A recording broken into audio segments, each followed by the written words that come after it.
अस्सलामुअलैकुम, very good morning, welcome to new Pakistan. मैं हूं अनवार खान और मैं हूं आपके साथ नबीहा एजाज खान। प्रोग्राम का आगाज करेंगे। जो सियासी मंजरनामा है उसमें जो एक सियासी इंतकाम लेने की जो एक रविश इख्तियार की गई है सियासतदानों हुक्मरानों की जानिब से, और कल रात गई हमने देखा कि एक और बहुत बड़ी और अहम गिरफ्तारी अमल में लाई गई। इससे पहले फवाद चौधरी की जो गिरफ्तारी थी वो चर्चा में थी, उनका केस तमाम नजरों में था और हमने देखा कि लाल हवेली को भी जिस तरीके से सील किया गया। शेख रशीद की स्टेटमेंट्स भी हमने आपके साथ शेयर की। उन्होंने बोला कि इट्स जस्ट अ स्टार्ट, अभी तो ये आगाज है, लेकिन ये जो मौजूदा हुकूमत है ये कुछ नहीं कर पाएगी। लेकिन रात गए शेख रशीद को घर से हिरासत में ले लिया गया और उनके जो भतीजे शेख राशिद शफीक है उन्होंने शेख रशीद की गिरफ्तारी की तस्दीक। पुलिस की जानिब से शेख रशीद को थाना अपारा इस्लामाबाद मुंतकिल कर दिया गया और आज उन्हें अदालत में पेश किया जाएगा। इस हवाले से शेख रशीद का कहना था कि मुझे निजी हाउसिंग सोसाइटी से गिरफ्तार किया गया है, मैंने खुद गिरफ्तारी दी है, मेरी किरदार कशी की जा रही है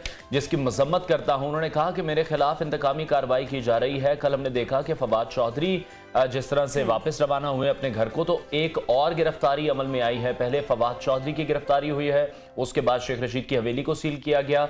कल साबिक वजीर आला पंजाब परवेज इलाही के गुजरात वाले घर पर छापा मारा गया, जिसके बाद हमने उनसे गुफ्तगू भी की थी। उनका यह कहना था कि जो इंतकामी कार्रवाइयां हैं वो शुरू कर दी गई हैं। और फिर हमने देखा 12:40 पर रात को पुलिस की जानिब से कार्रवाई की गई और शेख रशीद को गिरफ्तार कर लिया गया। अच्छा, शेख रशीद की जो स्टेटमेंट इस टाइम पे आया जब उनकी गिरफ्तारी अमल में लाई गई तो बिल्कुल घबराए हुए या परेशान, आपको पता स्ट्रॉन्ग विल के मालिक हैं और बड़ी वो उस टाइम भी इन खदशात का इजहार कर चुके थे। ये हमारी भी उनसे बात कि फरवरी में बहुत कुछ होने वाला है। पहली बार ऐसा हुआ कि उनकी जो प्रेडिक्शन है वो दुरुस्त साबित हो रही है। बिल्कुल। और उन्होंने कहा कि जब गिरफ्तारी करने के लिए आए गए तो बहुत बदतमीजी की गई, बदमाशी की गई, लेकिन इस मौके पर जब मीडिया से वो गुफ्तगू कर रहे थे तो शेख रशीद साहब का यही कहना था कि हक की फतह होगी और ये जो ओछे हथकंडे हैं ये देर तक इस तरीके से नहीं चल सकते। उन्होंने ये भी बोला कि जबरदस्ती उनको गाड़ी में बिठाया गया, डाला गया, ले जाया गया। और उन्होंने कहा कि राना सनाउल्लाह का नाम एक मरतबा फिर से मंजर आम पर आ रहा है। वो कह रहे हैं कि इस पूरी तमाम जितनी भी गिरफ्तारियां हैं या जो भी इंतकामी कार्रवाइयां की जा रही हैं उसके पीछे राना सनाउल्लाह जिम्मेदार हैं। और साबिक वजीर दाखिला रहे हैं शेख रशीद, तो इस तरह की गिरफ्तारी जिस तरह से उन्हें गिरफ्तार किया गया, बदतमीजी की गई, यकीनी तौर पर वो दुरुस्त नहीं है। शेख रशीद ने क्या कहा वो आपको सुनवाते हैं।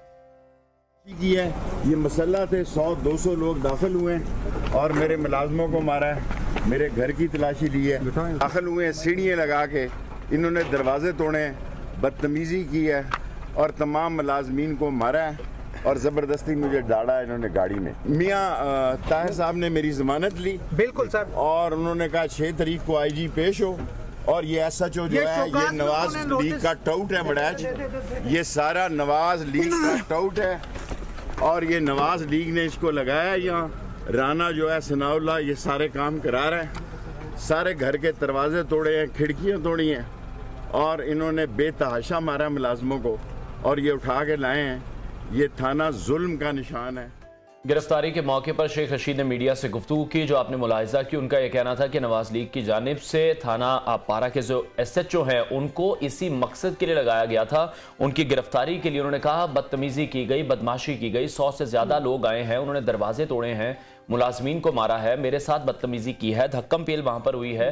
राना सनाउल्लाह पर बराह रास्त शेख रशीद इल्जाम लगा रहे हैं। इसके साथ साथ चेयरमैन तहरीक इंसाफ इमरान खान भी ये कह रहे हैं कि शेख रशीद की जो गिरफ्तारी है उसकी हम मजम्मत करते हैं, तारीख में कभी इतनी मुतासिबाना हुकूमत नहीं आई है। वो ये कह रहे हैं कि क्या मुल्क अवाम के एहतजाज का मुतहम्मिल हो सकता है कि इस हुकूमत ने पहले ही मुल्क को दिवालिया कर दिया है। अच्छा अनवार, जब ये गिरफ्तारी अमल में लाई गई हमने देखा और उसके बाद लाहौर में इमरान खान की जो रिहाइश का है ज़मान पाक के बाहर कारकुनान की बड़ी तादाद जमा हुई और उन कारकुनान को उनका यही कहना था कि अगर इमरान खान की गिरफ्तारी अमल में लाई जाती है, जो कि इशारे किनारे उस जानिब बढ़ हैं या हालात वाक़यात कुछ भी मुल्क की सियासत में हो सकता है, उन्होंने कहा कि हम बिल्कुल इसको टॉलरेट नहीं करेंगे और इमरान खान की गिरफ्तारी बर्दाश्त नहीं करेंगे और जो नताइज हैं वो खासे खतरनाक हो सकते हैं।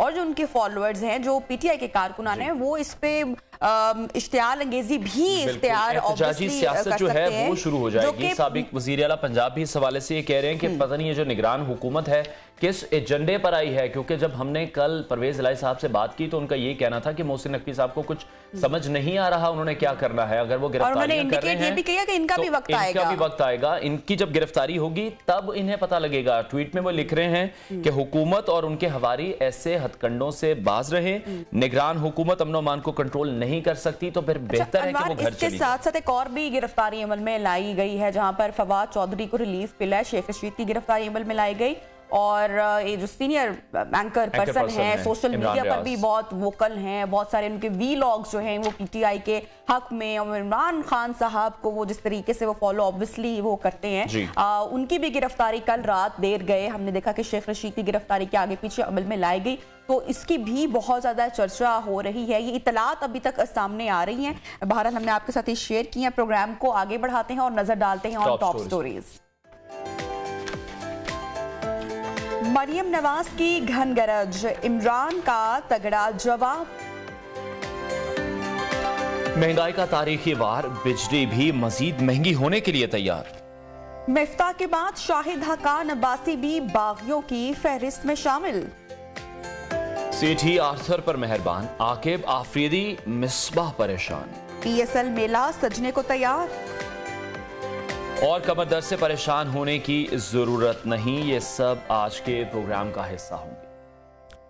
प्रोग्राम को आगे बढ़ाते हैं और मुल्की सियासत का ही तस्करा करेंगे। मुस्लिम लीग नून की क़यादत की बात करते हैं जो इस वक्त बज़ाहिर मुंतशिर है और इसमें कोई शक नहीं है और ना ही ये तासुर गलत है कि जो पार्टी के इख्तलाफात हैं वो तो वहां पर मौजूद हैं ही। नवाज शरीफ लंदन में है, लंदन से मुस्लिम लीग नून को कंट्रोल करने की कोशिश कर रहे हैं। मरियम नवाज जो है वो सियासी मैदान में काफी एक्टिव दिखाई दे रही हैं और उन्हें एक्टिव करने वाले भी नवाज शरीफ ही हैं। बिल्कुल, और यही इत्तलात आ रही है कि जो मरियम नवाज है उनके मुतहरिक होने के बाद शहबाज शरीफ और हमजा शहबाज को भी जो पार्टी के अंदर हैं काफी मसाइल का सामना है, लेकिन खुलकर मामला तनवार अभी तक सामने नहीं आ रहे हैं। जो सीनियर रहनुमा हैं उनकी जानिब से अब रिजर्वेशंस रखी जा रही हैं। ज्यादा मसाइल उसी वक्त सामने आ रहे हैं जब हम देख रहे हैं कि मरियम नवाज हाल ही में मुस्लिम लीग नून की चीफ ऑर्गेनाइजर और सीनियर नायब सदर का ओहदा लेकर वापस आई हैं। इसके साथ ही जो पार्टी में सीनियर रहनुमा मौजूद हैं उनके तहफ़्फ़ुज़ात सामने आ रहे हैं जिनमें शाहिद खाकान अब्बासी सरे फहरिस्त है और अब ये इतलात कंफर्म भी हो चुकी हैं कि साबिक वज़ीर आज़म और मुस्लिम लीग नून के सीनियर नायब सदर शाहिद खाकान अब्बासी ने पार्टी ओहदे से इस्तीफा दे दिया है। पहले भी ये खबरें गर्दिश करती रही हैं, शाहिद खाकान अब्बासी तरदीद करते रहे, लेकिन जो जुबैर उमर साहब है वो अब ये कंफर्म कर रहे हैं कि उन्होंने अपने पार्टी ओहदे से शाहिद खाकान अब्बासी की बड़ी एक तवील जर्नी रही है विद मुस्लिम लीग नून और बड़ी कुर्बानियां भी उन्होंने दी हैं और बड़ी मुश्किलात में साथ भी उन्होंने दिया है अपने कायद का और फिर गिरफ्तारियां बिल्कुल जो इल्जामात उन पर लगाए गए और जिस तरीके से सारा हमने देखा कि केसेस बनाए गए तो उसमें कभी वो घबराए नहीं और हमेशा मुस्लिम लीग नून का उन्होंने साथ दिया। तो जो अभी इतलात आ रही हैं इसकी जो कंफर्मेशन है वो मजीद हो जाएगी कि उन्होंने नून लीग छोड़ी है या नहीं छोड़ी है। बहरहाल मुल्क की बेहतरी के लिए जो री इमेजिंग पाकिस्तान के फोरम से पाकिस्तान की फलाह बहबूद का पैगाम फैलाने का फैसला भी सामने आया है और खुद शाहिद खाकान अब्बासी को भी चंद सवालों का सामना है। जैसे कहा जाता है कि वो जनरल बाजवा की रिटायरमेंट से कबल वो उनकी दूसरी मरतबा तौसी के लिए काम कर रहे थे और उन्होंने इस तासुर की भी नफी की कि वो किसी भी जर्नैल को आर्मी चीफ बनाने के लिए लॉबिंग कर रहे थे। बिल्कुल, मरीम नवाज के सीनियर नायब सदर होने पर बात करते हुए शाहिद खाकान अब्बासी का ये कहना था कि 3 साल पहले वो नवाज शरीफ पर वाज़ेह कर चुके थे कि अगर तो मरीम नवाज को पार्टी में किसी सीनियर ओहदे पर लाया जाता है तो फिर उनके लिए पार्टी में रहना मुमकिन नहीं होगा। दूसरी जो सीनियर लीडरशिप है वो भी मौजूद है। साद रफीक के हवाले से भी बारहा इस तरह की बातें सामने आती रहीं। रिपोर्टर्स की जानिब से जब उनसे सवाल पूछा गया कि जो मौरूसी सियासत है वो ही नून लीग में चल रही है तो किस तरह से जमहूरियत चलेगी अगर आपकी अपनी पार्टी में जमहूरियत नहीं है। तो शाहिद खाकान अब्बासी ने भी कहा था कि वो किसी भी मौके पर पार्टी के चीफ ऑर्गेनाइजर नहीं होंगे। मरियम नवाज की अगर बात करें तो मरियम नवाज ने शाहिद खाकान अब्बासी को असासा करार दिया है। वो ये कह रही हैं कि जल्द ही शाहिद खाकान अब्बासी से मुलाकात करेंगी और अब देखना यह है कि शाहिद खाकान अब्बासी मरियम नवाज को सीनियर नायब सदर के ओहदे पर कबूल करने को तैयार क्यों नहीं है। इसी हवाले से मजीद बात करेंगे। सीनियर एनालिस्ट सुहेल वड़ाई साहब ने हमें ज्वाइन किया है। सुहेल साहब बहुत शुक्रिया आपके वक्त के लिए। कभी इतला ये आती है कि शाहिद खाकान अब्बासी साहब ने इस्तीफा दे दिया है, फिर वो खुद तरदीद कर देते हैं, उसके बाद हम ये देखते हैं कि जुबैर उमर कंफर्म करते हैं इस चीज को कि वो मुस्ताफी हो चुके हैं। तो ये छुपन छुपाई का खेल खेला क्यों जा रहा है? असल बात क्या है? पार्टी में इख्तलाफात किस हद तक बढ़ चुके हैं? देखिए, ऐसे लगता है कि जो लीडरशिप की तब्दीली आ रही है, और जाहिर है जब लीडरशिप की तब्दीली आती है तो शायद खाकान अब्बासी जो है ये तीसरे नंबर पर थे। शहबाज शरीफ के बाद जो पार्टी पिछली दफा वजीर आजम भी रहे थे, तो इसलिए उनको तीसरे नंबर से हटा के यूं समझिए कि चौथे नंबर पे वो चले गए हैं। तो उनको जक पहुंचना और फिर उनसे मशवरा ना करना, ये जाहिर है सारी वजूहात हो सकती हैं जिसकी वजह से वो इस्तीफा देना चाहते हो या दे दिया हो। तो बुनियादी तौर पर तो उनको ये तकलीफ जरूर पहुंची होगी कि उनसे मशवरा किए बगैर जो है वो मरियम नवाज को सीनियर नायब सदर बना दिया है और चीफ ऑर्गेनाइजर भी बना दिया है और उनसे मशवरा नहीं किया गया। सुहेल साहब, शाहिदा खान अब्बासी मरियम नवाज को सीनियर नायब सदर के ओहदे पर कबूल करने पर क्यों तैयार नहीं है? ये भी तो उनके फिर कायद का ही फैसला है। ये मेरा ख्याल है कि जाहिर है एक खास सीनियर लेवल आ जाता है, वो समझते हैं कि मैं वजीर आजम भी रहा हूँ, मुझसे सारे मशवरे भी किए गए, मैंने परफॉर्म भी किया, तो उसके बाद जो है अपने से जूनियर बंदे को अपने ऊपर बिठाना जाहिर है ये मुश्किल होता है। और दूसरा, आपको पता है क्रिटिसिज्म मौजूद है पाकिस्तान में सियासी जमातों पर कि ये विरासती पार्टियां बन गई हैं, तो ये भी एक क्रिटिसिज्म मौजूद है कि पार्टी की जो दूसरी लीडरशिप है उसको सामने आने दिया जाए। लेकिन जाहिर है मेरा ये ख्याल है कि हमारे यहाँ अभी पाकिस्तान में विरासती सियासत से बाहर आना मुश्किल है। अभी उसी तरह पॉपुलैरिटी है, मरियम एक करिज्मेटिक लीडर है, बड़े क्राउड पुलर हैं, जब वो जाती हैं तो क्राउड आता है, जहाँ निकलती हैं वो वहाँ क्राउड निकलता है। तो मेरा ख्याल है कि शायद खाकान अब्बासी साहब का ठीक है अपनी जाती तौर पर तो उनके तहफ़्फ़ुज़ात हो सकते हैं। बिल्कुल आप दुरुस्त फरमा रहे हैं, जो विरासती सियासत है वो हम दहाइयों से देखते आ रहे हैं। इसका मतलब ये तासुर फिर दुरुस्त है कि अगर हम कहें नून लीग के जो अहम तरीन ओहदे हैं वो तो फिर शरीफ खानदान के पास ही है, विद इन द पार्टी भी इलेक्शन नहीं होते, तो जिस पार्टी के अपने इलेक्शन नहीं हो रहे, पार्टी के अंदर जमहूरियत नहीं है, तो वो किस तरह से जमहूरियत के अलमबरदार बन सकती है? फिर ये सवाल बड़ी देर से है, लेकिन सवाल ये है कि आज अगर मियां नवाज शरीफ पार्टी छोड़कर एक नई पार्टी बना ले तो सारी नून लीग उसमें चली जाएगी जी। तो ये एक, अगर इलेक्शन भी हो तो मियां नवाज शरीफ ही उसके प्रेसिडेंट बनेंगे, सारी पॉपुलैरिटी उनके पास ही है। तो ये बस पाकिस्तान में मैनेज करना, इलेक्शन कैसे मुमकिन है?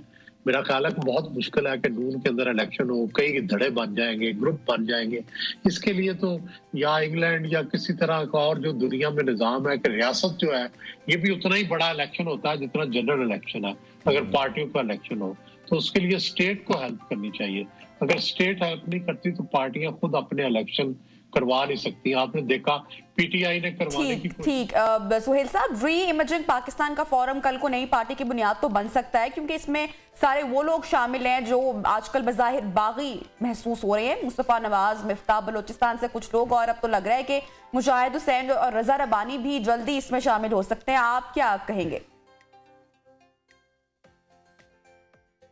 मेरा ख्याल है कि ये नारा तो अच्छा है, री इमेजिनिंग और री इमेजिंग पाकिस्तान, लेकिन मेरा ये ख्याल है कि ये इनके अंदर कोई बुनियादी नुक्ता नहीं है इकट्ठे होने का, और एक कोई लीडरशिप नहीं है। तो मेरा ख्याल है कि उस वक्त तक एक सियासी पार्टी नहीं बन सकती जब तक उसका कोई लीडर, पहले तो एक तगड़ा लीडर हो जिसको सारे माने, फिर उसका कोई विजन हो, फिर उसकी पार्टी के लिए उसका स्ट्रक्चर हो, फिर जाकर कई पार्टियां बनती हैं। इस तरह से चंद इंडिविजुअल्स का इकट्ठे होके एक पार्टी बना लेना, या सिर्फ जो बाकी पार्टियों से नाराज हैं वो एक जगह इकट्ठे हो जाएं, उससे एक ग्रुप तो बन सकता है, लेकिन एक सियासी पार्टी नहीं बन सकती। मेरा ख्याल है सियासी पार्टी के लिए एक नुक्ता नजर होना, एक लीडर होना, फिर उसका विजन होना। ठीक है सुहेल वड़ैच साहब, आप किस तरह से देख रहे हैं शाहिद खान अब्बासी साहब पर साबिक आर्मी चीफ जनरल बाजवा को लेकर दूसरी बार एक्सटेंशन देने का इल्जाम भी है, उस पर क्या कमेंट करेंगे?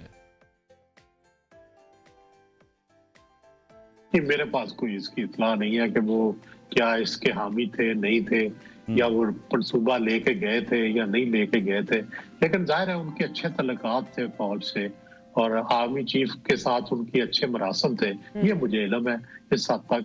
और वो गुड बुक्स में थे, 2 बंदे गुड बुक्स में रहे हैं जनरल बाजवा के, नून में, एक शहबाज शरीफ और दूसरा शाहिद दूसरा आप क्या समझते हैं अगर मुस्तकबिल में शाहिद खाकान अब्बासी नून लीग का हिस्सा नहीं रहते हैं तो नून लीग को इसको कितना नुकसान होगा? दूसरी जानिब हमने देखा कि मिफ्ता साहब को जिस तरीके से उतारा गया ये कोई सही अमल नहीं था, फिर प्रॉपर एक लॉबिंग की गई उनके खिलाफ, इनफैक्ट उनके जो मुस्कुराने की आदत थी उसको भी कितना वायरल किया गया, उनको मस्खरा बनाने की कोशिश की गई। क्या कमेंट करेंगे आप इस पे?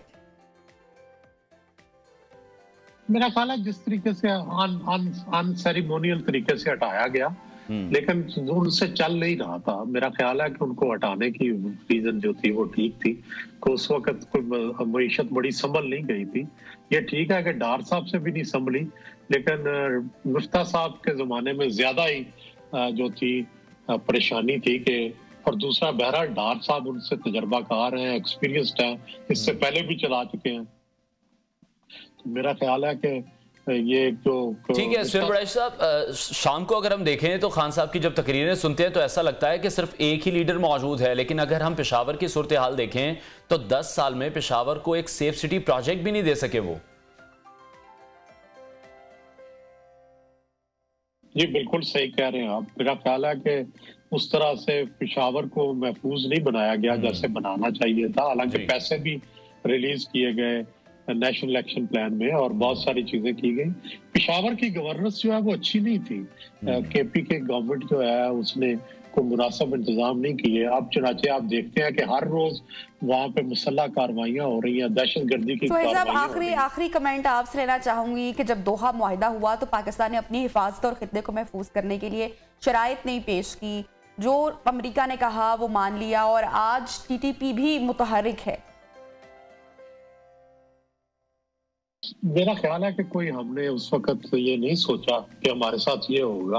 हमारा ख्याल था कि हम मैनेज कर लेंगे, तालिबान हुकूमत होगी तो हम मैनेज कर लेंगे। और आपने देखा कि इसी तरह के दावे एस्टेब्लिशमेंट और हुकूमत दोनों की तरफ से किए जाते रहे, लेकिन ये दावे गलत निकले हैं। आपसे तालिबान मैनेज नहीं हो रहे और तालिबान जो है वो आपको तंग कर रहे हैं। ठीक है, बहुत शुक्रिया। सीनियर एनालिस्ट सुहेल बड़ाइश हमारे साथ इन कॉन्वर्सेशन थे और उनका ये कहना था कि जब दोहा मुआहिदा हो रहा था तो हमें लग रहा था कि जब तालिबान आएंगे तो हम फिर चीज़ों को मैनेज कर लेंगे, मुज़ाकरात के जरिए तमाम तर जो अमल है उसको मुकम्मल कर लिया जाएगा। और पेशावर की सिक्योरिटी को लेकर उन्होंने कहा कि बहुत ज़्यादा काम होने की ज़रूरत थी, वहाँ पर जो एडमिनिस्ट्रेशन है उसको मज़ीद फॉल होना चाहिए था। नेशनल एक्शन प्लान जब बना था तो उसमें पेशावर के लिए बहुत ज़्यादा फंड्स भी रिलीज़ किए थे, लेकिन फिर भी पेशावर में सेफ सिटी प्रोजेक्ट ना होने की वजह से आज भी मसाइल का सामना है। गुज़श्ता कुछ दिनों में जो वाक़यात पेश आ रहे हैं और एक बहुत ही जो बड़ा खुदकुश हमला वहाँ पर हुआ पेशावर में, उसके बाद 100 से ज़्यादा अफराद के शहीद होने की इत्तलात मौसूल हुई हैं। वहाँ पर सिक्योरिटी लैब्स देखने में आया है, उसकी इन्वेस्टिगेशंस अभी तक जारी हैं।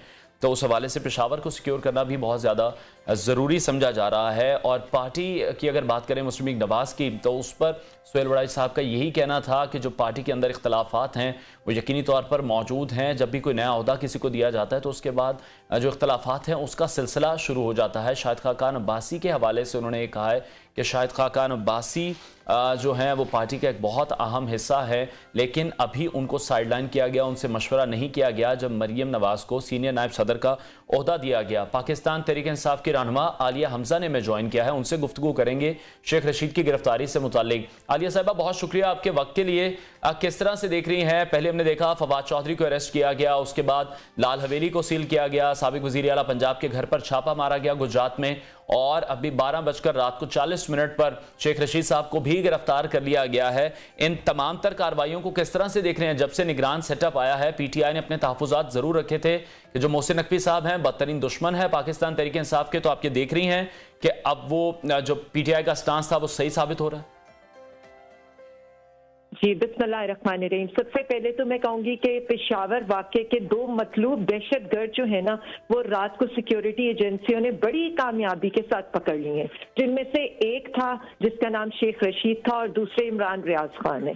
और एक के सिगार ने तो पूरी जो PDM है ना उसकी सियासत को ही सुलगा कर रख दिया, और दूसरे से उसका लैपटॉप और उसी के लैपटॉप और उसी के शायद मोबाइल की चोरी का मुकदमा भी उसी के सर डाल देंगे। बात सादा सी है, बात यह है के मामलात इनके हाथों से निकल चुके हैं। मुआशी बदहाली है, दहशतगर्दी अरूज पर है, और अब एक ही आखिरी हरबा है, वो ये है कि जबर करें, तशद्दुद करें, गिरफ्तारियां करें, पर्चे करें, जेल भरें। तो मैं सिर्फ इतना बता दूं, वो कहते हैं ना चिराग बुझने से पहले फड़फड़ा रहे हैं, तो ये फड़फड़ा रहे हैं। यानी आप ये देखें कि इस वक्त मुल्क के अंदर सूरत हाल क्या है। सूरत हाल ये है कि क्या मेरे पाकिस्तानियों का लहू इतना सस्ता है? क्या मेरे पेशावर के वो जो 100 जवान मरे हैं, अभी तो उनकी मैयतें भी हमने जो है वो कब्रों में नहीं डाली हैं, तो यहाँ पर ये इस तरह की कार्रवाइयों के ऊपर आ गए हैं। बजाय इसके कि आप हमारे पीछे करें, बजाय इसके कि आप हमारे लोगों पर पर्चे काटें, जाएं जाके सिक्योरिटी का बंदोबस्त करें, जाएं पॉलिटिकल इंजीनियरिंग की बजाय। आलिया साहब, आप ये समझती हैं कि जो पेशावर में एक अफसोसनाक इंसिडेंट हुआ उस पर भी सियासत की जा रही है दोनों तरफ से? अगर इस वक्त वफाकी हुकूमत से पूछें तो वो कहते हैं कि इमरान खान की गवर्नमेंट थी, 10 साल वो वहां पर रहे, सेफ सिटी प्रोजेक्ट क्यों नहीं आया? नेशनल एक्शन प्लान था, फंड्स इनके पास थे, इनकी हुकूमत थी। देखिए, मैं सिर्फ इतना समझती हूँ और मैं ये खुले आम कहना चाहती हूँ, मतलब मुझे सिर्फ इतना बता दें, जब इमरान खान था तब तो यहाँ कोई ड्रोन अटैक नहीं होता था, तब तो यहाँ कोई दहशतगर्दी के हमले नहीं होते थे, तब कभी किसी ने देखा था कि यहाँ पर टीटीपी पाकिस्तान आए और दंदनाती फिरे, कभी सवात में, कभी मालाकंड में, और कभी वो अपने आकर झंडे गाड़ दे? क्या ऐसा कभी हुआ था? कोई ऐसी हिम्मत हुई थी कि यहाँ पर ड्रोन अटैक हो? क्या किसी ने ये देखा था कि पुलिस फोर्स जो है वो ये नारे लगाती हो, वो जो नामालूम है वो सबको मालूम है? मुझे आलिया हमजा साहिबा, इमरान खान साहब की भी इतलात आ रही हैं कि वो लाहौर जमान बाग से शिफ्ट हो रहे हैं बनी गाला, तो आप यही रीजन समझती हैं कि इन खदशात का इजहार किया जा रहा है कि उनकी भी गिरफ्तारी गालिबन अमल में लाई जा सकती है आने वाले दिनों में, क्योंकि निगरान हुकूमत जो है सेटअप है उस पर ऑब्वियसली पाकिस्तान तहरीक इंसाफ के रिजर्वेशन है, तहफुजात हैं? मैं सिर्फ इतना समझती हूँ कि ये लोग किसी भी फस्तायत से भरी हुई हुकूमत है और ये किसी भी हद तक जा सकती है, क्योंकि इनसे मुल्की हालात संभाले नहीं जा रहे हैं। ये बुरी तरह से घबरा गए हैं और अपनी घबराहट में ये एक ही काम कर रहे हैं, और वो काम ये कर रहे हैं कि हमारी और हमारे लीडर की गिरफ्तारी या नाअहलियों की कोशिश करें। मैं सिर्फ इतना कहना चाहती थी कि जिन लोगों का काम था बॉर्डर की सिक्योरिटी करना, वो तो पॉलिटिकल इंजीनियरिंग करने में मसरूफ थे। जिनका काम था मस्जिदों की, इन पुलिस लाइंस की हिफाजत करना, वो तो हमारे घरों और हमारे बेडरूम्स में। ठीक है आलिया साहिबा, ये बताइएगा कि अब पाकिस्तान तहरीक इंसाफ का लायामल क्या है? जिस तरह से चंद दिनों में हमने देखा है कि पाकिस्तान तहरीक इंसाफ के हवाले से, या अगर हम अवामी मुस्लिम लीग रहनुमा शेख रशीद की बात करें, आपके इत्तेहादी काफिले की बात करें, उनके घरों पर छापे मारे जा रहे हैं, गिरफ्तारियां की जा रही हैं, पीटीआई का लायामल क्या होगा? एहतजाज की कॉल देंगे, क्या करेंगे? देखिए, पीटीआई का लाया अमल बिल्कुल सामने है और वाज़ेह है। ये हमें गिरफ्तार करना चाहते हैं, ये गिरफ्तार कर लें, क्योंकि इनके पास हमारे खिलाफ करप्शन के तो कोई सबूत नहीं है। कोई ये लगाएंगे, मैंने बताया ना, कोई सगार सुलकाने का मुकदमा बनाएंगे, कोई बोलने का मुकदमा बनाएंगे, कोई ट्वीट करने का मुकदमा बनाएंगे, कोई मुंशी कहने का मुकदमा बनाएंगे, कोई आप ये देख लें कि बीपर देने का मुकदमा बनाएंगे। शायद आपका बीपर देते देते मेरे ऊपर भी कोई मुकदमा बन जाए। तो हमारी स्ट्रैटेजी बिल्कुल क्लियर है। 22 करोड़ अवाम हमारे आलिया साहिबा, जो राना सनाउल्लाह साहब हैं, उनकी अगर स्टेटमेंट आई एम श्योर आपने भी सुनी होगी, वो ये कहते हैं कि जो कुछ मुस्लिम लीग नून के रहनुमाओं के साथ हुआ और जितने झूठे केसेस बनाए गए, तराल चौधरी और जो दीगर अहम रहनुमा हैं जिनकी बड़ी कुर्बानियां हैं, तो झूठे केसेस से मुलविस किया गया, जबकि पाकिस्तान तहरीक इंसाफ के जिन रहनुमाओं की गिरफ्तारियां अमल में लाई जा रही हैं वो बिल्कुल कानून के तहत हो रही है। इस पर आप क्या कमेंट करेंगी? जी बिल्कुल, इतना ही कानून और आइन को मद्देनजर रखा जा रहा है कि पहले गिरफ्तारी डाली जाती है और बाद में सोचा यह जाता है कि मुकदमा किस चीज का बनाना है। भैंस चोरी डालनी है, ट्वीट चोरी डालनी है, बीपर चोरी डालनी है, करना क्या है, या पेंसिल चोरी डालनी है? आप मुझे ये बता दें, एवनफील्ड के मुकदमे हम पर हैं, सरे महल के मुकदमे हम पर हैं, यहाँ पर जो ओमनी ग्रुप के मुकदमे हम पर हैं, 16 अरब का मकसूद चपड़ासी वाले मुकदमे हम पर हैं, या मुझे सिर्फ राना सनाउल्लाह ये बता दें कि वो जो 20 लोगों के कातिल हैं और जिसका मैंने नहीं, उनके आबिद शेर अली के फादर ने उनको कहा हुआ है, उसके बारे में उनका क्या ख्याल है? या इसके बारे में क्या ख्याल है कि जब मॉडल टाउन में मेरी माँ और बहनों के मुंहों के अंदर उन्होंने गोलियां मरवाई थी? मुझे सिर्फ इतना बता दें। आलिया साहिबा, एक जो बड़ा केस जिसको खान साहब को सामना करना पड़ा है वो फॉरेन फंडिंग केस के हवाले से है। इमरान खान साहब को पेश भी होना है, अगर वो नहीं पेश होते हैं तो यही इत्तलात सामने आ रही है कि उनकी गिरफ्तारी अमल में लाई जा सकती है। तो क्या लाया अमल होने वाला है पीटीआई का? देखिए, मैं आपको सिर्फ ये बता रही हूँ कि इनके सारे केसेस बोगस हैं कि कभी तौहीन अदालत बनाते हैं, कभी तौहीन जज बनाते हैं, कभी तौहीन IMF बनाते हैं, कभी तौहीन मिनरल वाटर बनाते हैं, कभी इनको कोई और तौहीन याद आ जाती है। तो जितने मुकदमे बनाने हैं ये बना लें ना। हमने कोई फॉरेन फंडिंग की है ये इनको भी पता है। फॉरेन फंडिंग वाले वो थे जिनको ओसामा बिन लादेन जो है फंडिंग करता था, या वो थे कि बबलू के अकाउंट से गोंगलू के अकाउंट में पैसे जा रहे थे, या वो थे कि जो लॉबिंग के लिए बाहर अमेरिका में फंडिंग करवा रहे थे। हमारे खाते बिल्कुल क्लियर हैं, हम अपनी रसीदें जमा करा चुके हैं, बारी इनकी है। बाकी तो ये शेख रशीद के घर से ओसामा बिन लादेन को भी निकाल सकते थे, जिस तरह से इन्होंने उन पर शराब की का मुकदमा डाले, तो ये कुछ भी कर सकते हैं। ये पाकिस्तानियों को अगर फॉरनर शो कर सकते हैं तो ये कुछ भी कर सकते हैं। इसलिए इस हुकूमत से हमें कोई अच्छी उम्मीद नहीं है। ठीक है, बहुत शुक्रिया। पीटीआई रहनुमा आलिया हमजा हमारे साथ इन कॉन्वर्सेशन थी। उनका ये कहना था कि हुकूमत बौखलाहट का शिकार है और इंतकामी कार्रवाइयों का सिलसिला शुरू हो चुका है। निगरान सेटअप पर जो रिजर्वेशंस थे पीटीआई को, अब उनकी जो हकीकत है वो खुलकर सामने भी आ रही है। ब्रेक लेंगे, ब्रेक के बाद आपको दोबारा ज्वाइन करेंगे।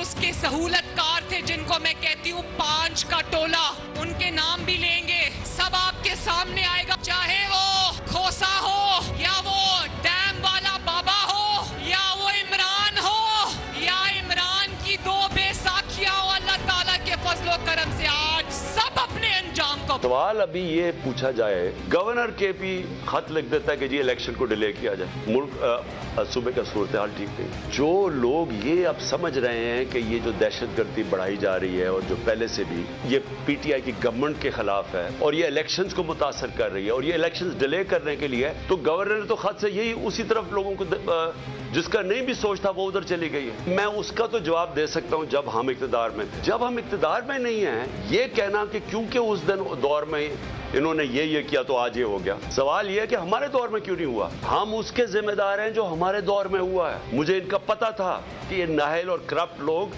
इन्होंने तो 30 साल हुकूमत की और मुल्क को यहां पहुंचाया है। इनको ना फिक्र थी दहशतगर्दी की, ना इन्होंने उसके ऊपर टाइम लगाया।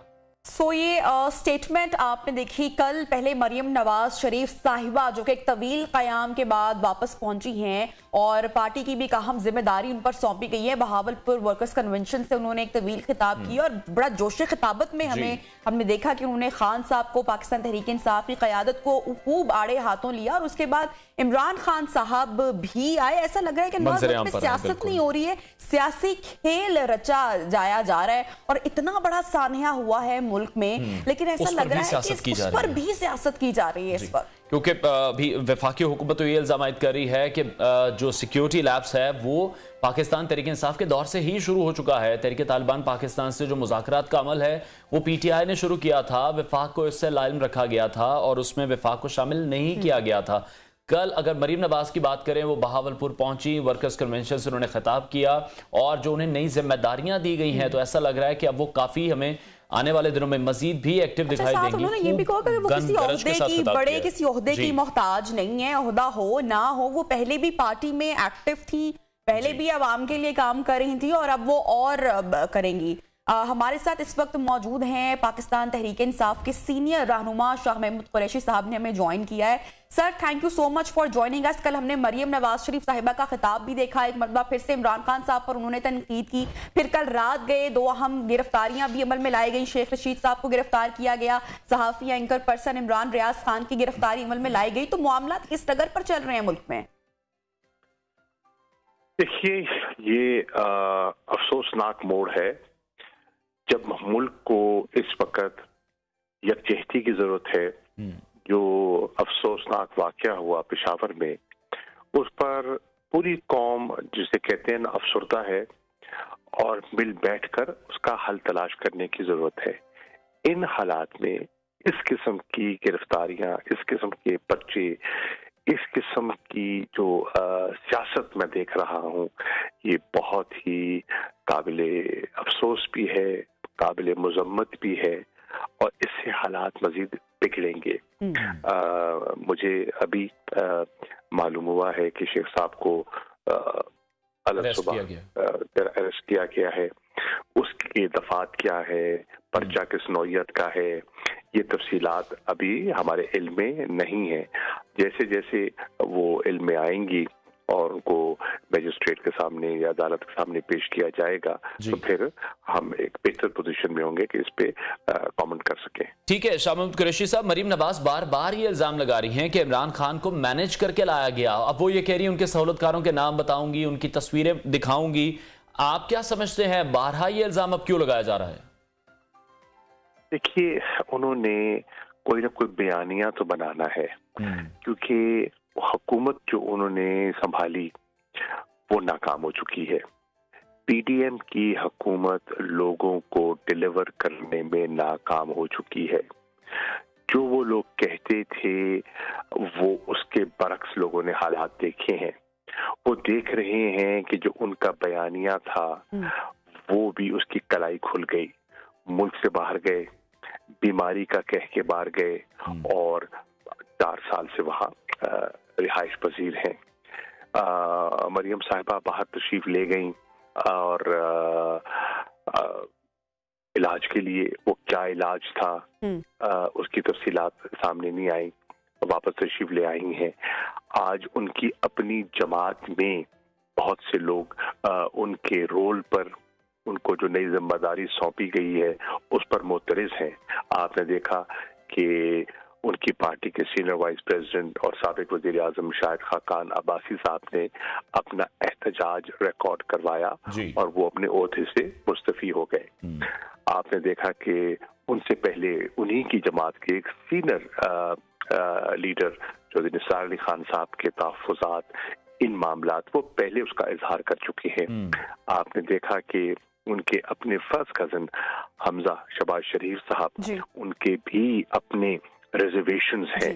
तो ये सब चीजें हैं। अब उनसे तवज्जो हटाने के लिए, नाकामियों पर पर्दा डालने के लिए सिवाय इमरान खान पर तनकीद के और उनके पास है क्या?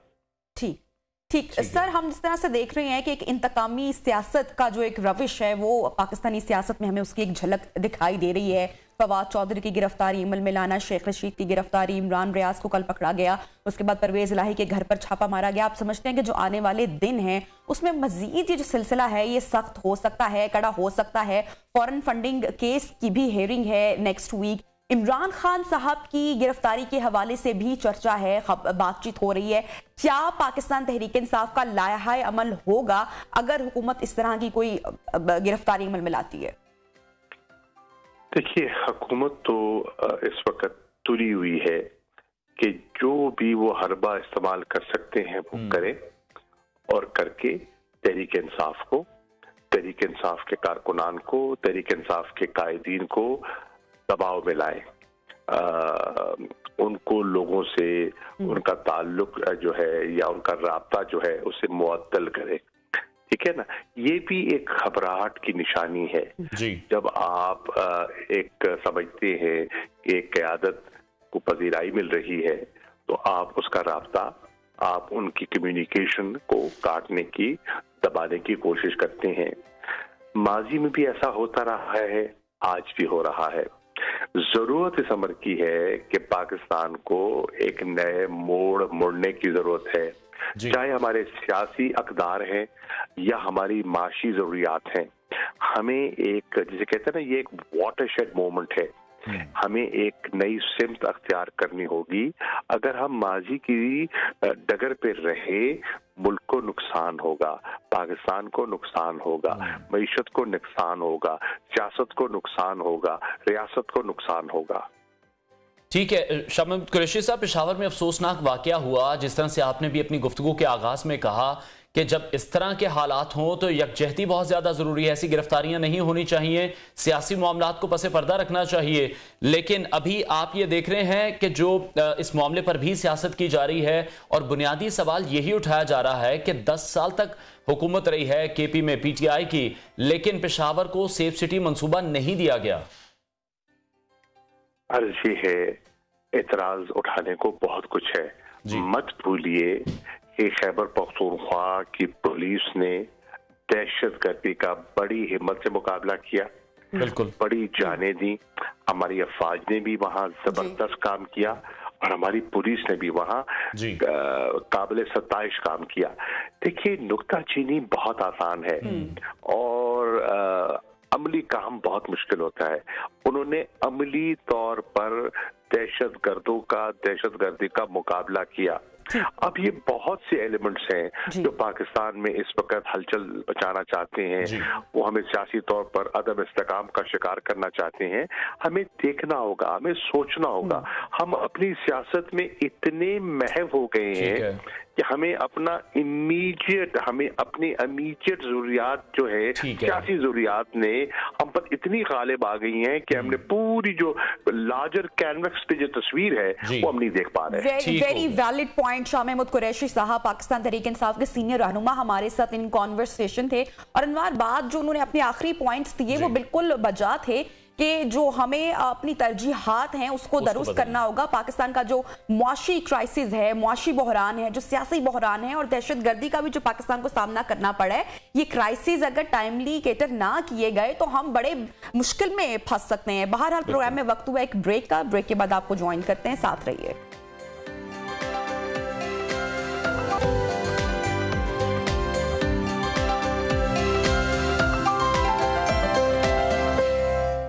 Welcome back. हुकूमत पाकिस्तान के IMF से मुज़ाकरात जारी हैं और IMF ने हुकूमत पाकिस्तान से कर्ज की अदायगी के लिए बिजली और गैस पर 41 अरब रुपए के गर्दिशी कर्ज को खत्म करने का मैनेजमेंट प्लान तलब कर लिया है और एक बार फिर से आवाम पर यह बोझ डाला जाएगा। और जो यूटिलिटी स्टोर्स हैं, जहां पर आम तासुर यही है कि जो आम आदमी की जरूरियात हैं किसी हद तक पूरी होती हैं, वहां पर रेट्स कम होते हैं।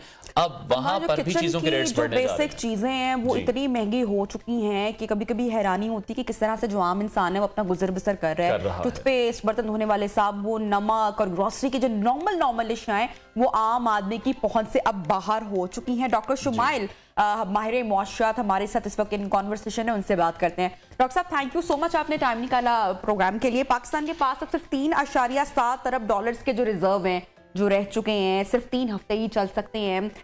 IMF की जो मुज़ाकरात हैं वो पाकिस्तान के साथ जारी हैं। कुछ बेहतरी की उम्मीद की जा सकती है इस हालात में?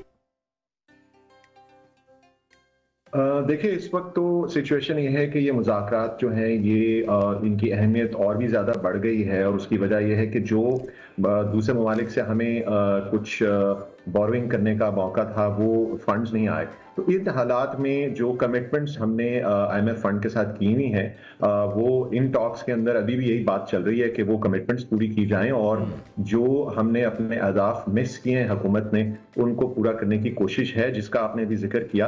बेल्ट टाइटनिंग करने की जरूरत है, सब्सिडीज वो रिमूव करवाना चाह रहे हैं, इलेक्ट्रिसिटी और गैस के बिल्स में डेफिनेटली इजाफा होने जा रहा है और वो नजर आ रहा है, उसके बगैर गुजारा नहीं है। और सर्कुलर डेट जो के 2 खरब से ज्यादा बढ़ चुका है, उसमें मजीद जो बढ़ने के इस fiscal end of this year यानी 2023 के आखिर तक उसको कम करने के लिए सब्सिडी रिमूव करना जो है उन्होंने नागुज़ीर जो है वो इन टॉक्स के अंदर जिक्र किया है।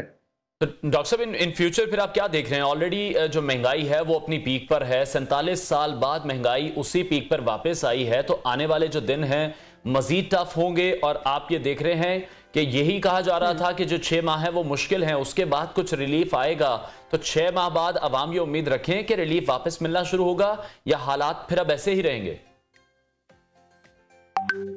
देखिए, जो हकीकत है वो ये है कि हम गुज़िश्ता दिहाइयों में पॉलिटिकल करेक्ट डिसीजंस तो लेते रहे, लेकिन मुल्की लेवल के ऊपर रियासत ने वो फैसले नहीं किए। अभी भी हमें बाहर के लोगों को या IMF को बताने की जरूरत है कि क्या करने की जरूरत है। हमें तमाम ऐसे प्रोजेक्ट्स जो जाया कर रहे हैं हमारी डेट को, जो हम बाहर से खरीदते हैं उसका कंस्ट्रक्शन करते हैं, को रोकने की जरूरत है। और इस वक्त अपने लॉसेस को, चाहे लाइन लॉसेस हों चाहे किसी भी तरह हमारे इदारों के लॉसेस हैं, उनको कट करने की जरूरत है। वो इदारे जो काम नहीं कर रहे हैं और हमारे फिस्कल डेफिसिट को बढ़ा रहे हैं, उनको रोकने की जरूरत है, बंद करने की जरूरत है, उनको हॉलिडे देने की जरूरत है, ताकि हम इस वक्त सर्वाइव करें। बिल्कुल आपका सवाल जो ये है कि आगे आने वाले वक्त में मुश्किल दिन है, हम उम्मीद कर सकते हैं कि हम जब संभाल लेंगे अपने आप को तो आगे बेहतरी आएगी, लेकिन इस वक्त तो मुश्किल सामने नजर आ रही है और इसके बगैर कोई गुजारा नहीं है। डॉक्टर साहब, टैक्स चोरी कितना बड़ा मसला है हमारे यहाँ। टैक्स कलेक्शन एक इशू है जिसका सामना पाकिस्तान को अभी नहीं बड़े एक तवील अरसे से करना पड़ा है, और इसमें जो चोर रास्ते दिखाने वाले हैं वो भी हुकूमत के ही लोग हैं जो रास्ते वो दिखाते हैं। ज़राअत के शोबे पे हम देख रहे हैं कि टैक्स नहीं, तो अगर ये मसला सॉल्व हो जाए या आपको लगता है कि इसमें मजीद सख्ती बरती जाएगी तो मामला किसी हद तक बेहतर हो सकता है इन फ्यूचर? बिल्कुल, देखिए अभी ये होता है कि जैसे हुकूमत को IMF की तरफ से बेल्ट टाइटनिंग का कहा जाता है तो रेवेन्यू के लिए या बढ़ाने के लिए वो जो एग्जिस्टिंग टैक्स पेयर्स होते हैं उन पे ही बोझ डालते हैं। जरूरत इस चीज की है कि जो रिटेल सेक्टर है, एग्रीकल्चर है या और ऐसे सेगमेंट्स हैं जो टैक्सेशन से बाहर हैं, उनको धारे में लाने की जरूरत है। और हुकूमत को टेक्नोलॉजी की मदद से ये तमाम चीजें बहुत दफा डिस्कस हो चुकी हैं, लेकिन इस पे एग्जीक्यूशन करते वक्त वो घबराते हैं और वो पीछे हट जाते हैं क्योंकि पॉलिटिकली करेक्ट चीजें नहीं होती। लेकिन अब हमें पॉलिटिकली करेक्ट नहीं करनी, हम रियासत की जो फेवर में है सर्वाइवल के लिए वो करने की जरूरत है, फैसले करने की जरूरत है और उसमें टैक्स बढ़ाने की जरूरत है ताकि हमें जो दारोमदार है बैरून मुल्क से वो कम हो। ठीक है, बहुत शुक्रिया माहिर मईशत डॉक्टर शुमाइल हमारे साथ इन कॉन्वर्सेशन थे और उनका ये कहना था कि अब हुकूमत को भी बेहतरी लाने की ज़रूरत है। अभी रिलीफ मिलना तो मुश्किल होगा क्योंकि हालात मुश्किल हैं, IMF की शराइत माननी है और शराइत जब मान रहे हैं तो अवाम पर मजीद बोझ पड़ेगा। ब्रेक पर जा रहे हैं, हेडलाइंस ब्रेक के बाद आपको ज्वाइन करेंगे तो कुछ बात करेंगे क्रिकेट और हेल्थ के हवाले से। स्टे विद अस।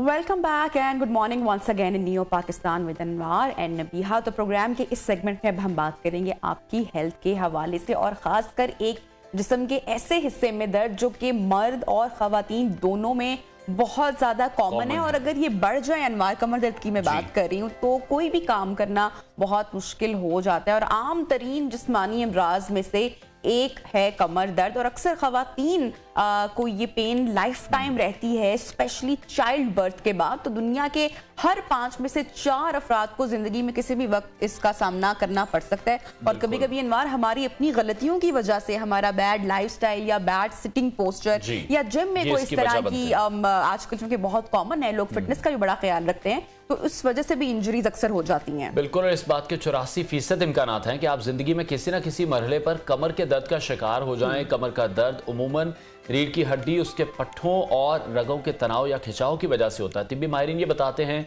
कि ये दर्द नहायत संगीन सूरत भी इख्तियार कर सकता है और रीढ़ की हड्डी से मुतालिक ऐसे जो मसाइल का मौजब है वो भी बन सकता है जो कि आसाबी बीमारियों का बाइस बनते हैं। ऐसा ही नहीं बल्कि जो दुनिया भर में लोगों को माजूर जो लोग हो जाते हैं, एक अहम वजह उसमें कमर दर्द भी बताई जाती है। बिल्कुल, हमारे साथ doctor Shahzad Anwar orthopaedic surgeon इस वक्त इन स्टूडियोस कॉन्वर्सेशन है, उनसे बात करते हैं। डॉक्टर साहब अस्सलाम वालेकुम and thank you so much. आप सबसे पहले अगर हम रीजन की बात कर रहे हैं, जैसे मर्द खवातीन दोनों का हमने जिक्र किया कि दोनों को इस तकलीफ का सामना करना पड़ता है, तो वो कौन सी गलतियां हम कर रहे होते हैं अपनी मामूल की जिंदगी में जिसकी वजह से हम कमर दर्द का शिकार होते हैं? थोड़ी सी मैं अगर करेक्शन कर दूं, मैं ऑर्थोपेडिक सर्जन नहीं हूँ, ठीक है, मैं पेन एंड स्पाइन फिजिशियन हूँ, जिसको आप कहते हैं माहिर अमराज दर्द। थोड़ा सा डिफरेंस है क्योंकि पाकिस्तान में 99% लोग ऑर्थोपेडिशियंस ही पेन को मैनेज कर रहे हैं, लेकिन ये एक नई स्पेशलिटी है और जहाँ हम प्योरली ट्रेंड इस चीज़ में होते हैं कि हम एक्यूट और क्रॉनिक पेन, वो कैंसर की वजह से है या जिस भी, उसको हम ट्रीट करते हैं। तो जहाँ तक बात हो रही है कमर दर्द की, कमर दर्द में गोरों का मुहावरा है, you need to learn to live with your spice and your back pen.